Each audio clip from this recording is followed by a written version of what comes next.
Welcome to Module 3, Your Food Strategy. Okay, so this is the fun part. You should grab a paper and a pencil, or if you have my journal, you can just flip to the page that says Your Food Strategy.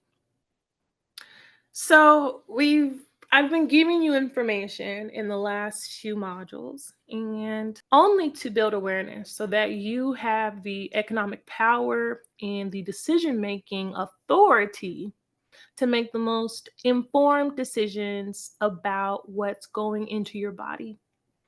And I am not a doctor.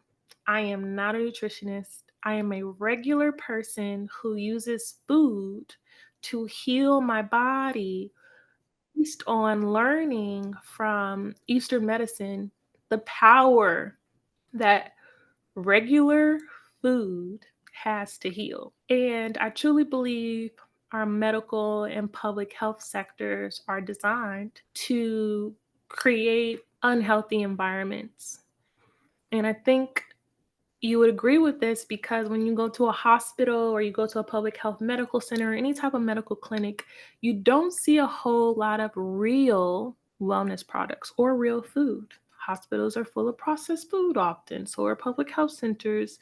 So, as we're building awareness and we are building resistance to the circumstances that we were born into, just know my intention is I'm not selling you no drugs.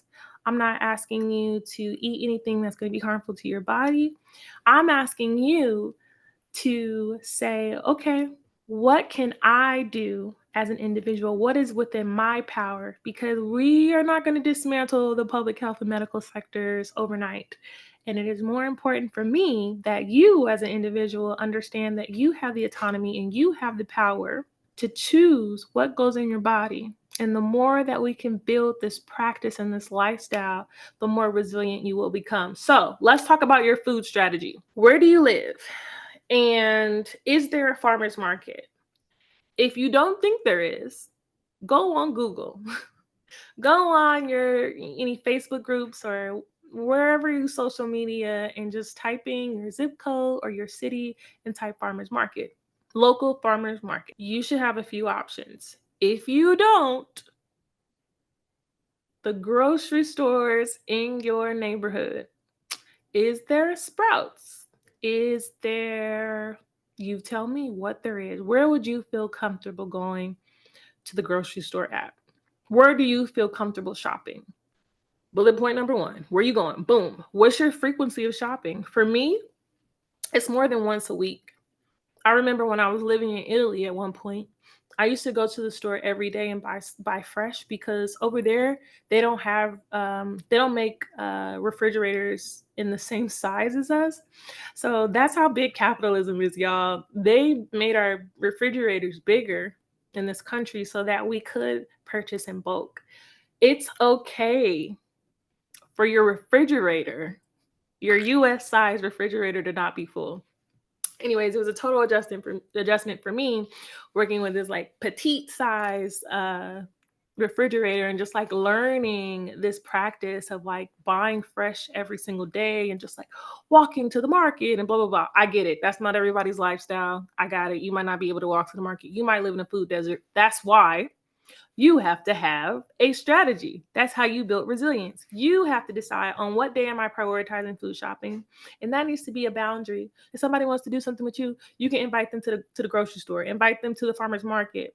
I want you to really make this a part of your lifestyle. So it can't be something that you don't look forward to, and it can't be something that, well, not to say it can't be. In the beginning, it just might be. But ultimately we want to make it something that you are enjoying. And so if that means bringing a friend along, because ultimately whatever you get from the store to create your meal with, I would love for you to share that meal with someone else. And oftentimes you're going to get sick of your own cooking, just like I do. Everyone does. So the more we can make it communal, the better. Also, we all digest our food better when we eat in the company of others. You eat slower. There's often talking and laughter. So all around, it's more it's in your health's interest to not eat all your meals alone. So the more you can bring folks along, the better. I often find the farmers market when there's nice weather is such a beautiful way to get some steps in, taste some things, and really y'all develop relationships with your farmers because you're more likely to get a deal.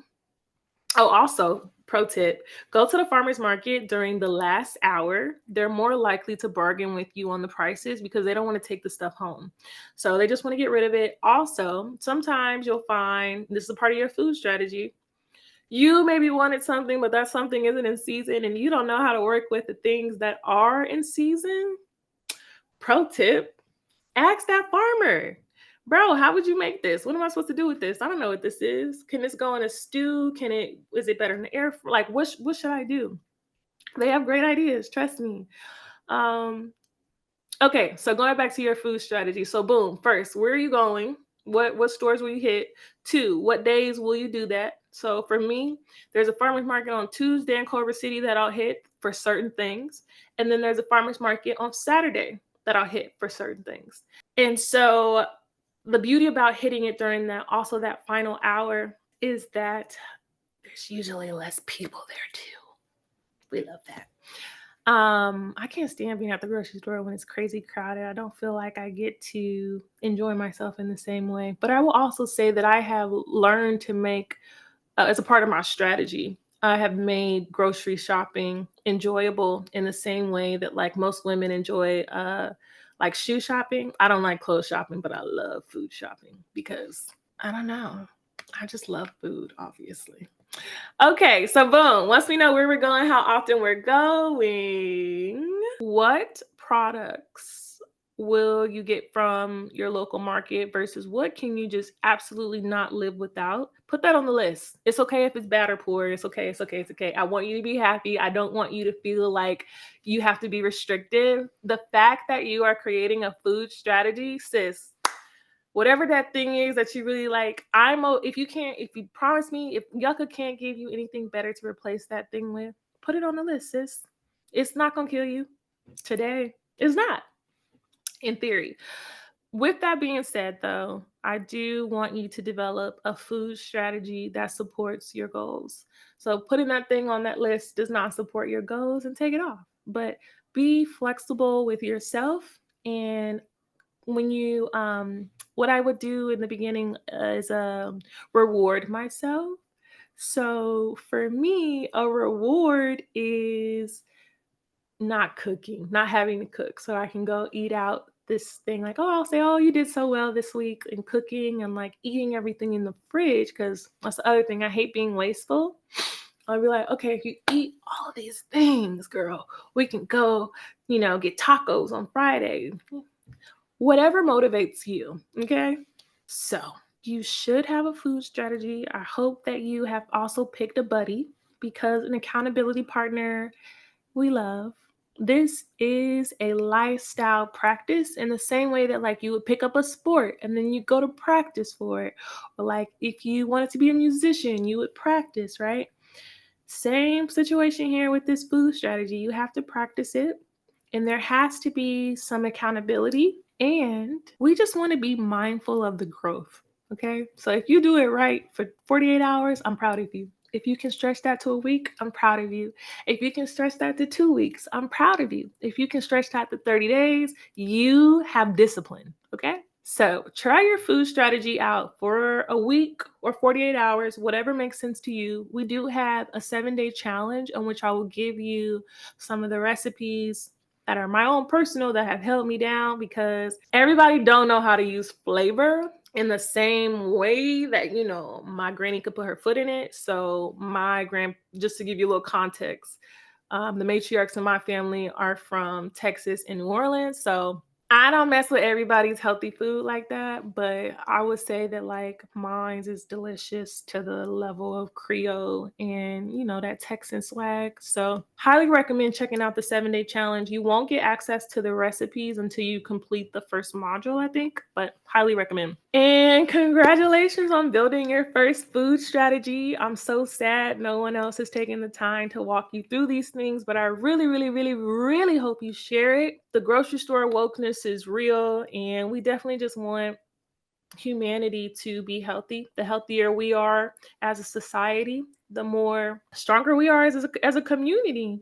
And ultimately, the less irritable we are and the more fabulous we can all be. So, thank you so much for joining me for the module 3, your food strategy based on your environment, your needs, and your lifestyle.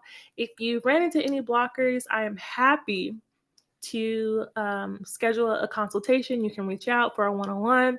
Whatever limitations you're facing or roadblocks, or maybe, you know, you just want to make sure that your food strategy works for you and you're not overlooking anything, you can totally reach out for a one-on-one. And if you haven't, make sure you download that Yuka app before you do that one-on-one consultation for me. Please, please, please, please, please. All right. Thank you so much. I will see you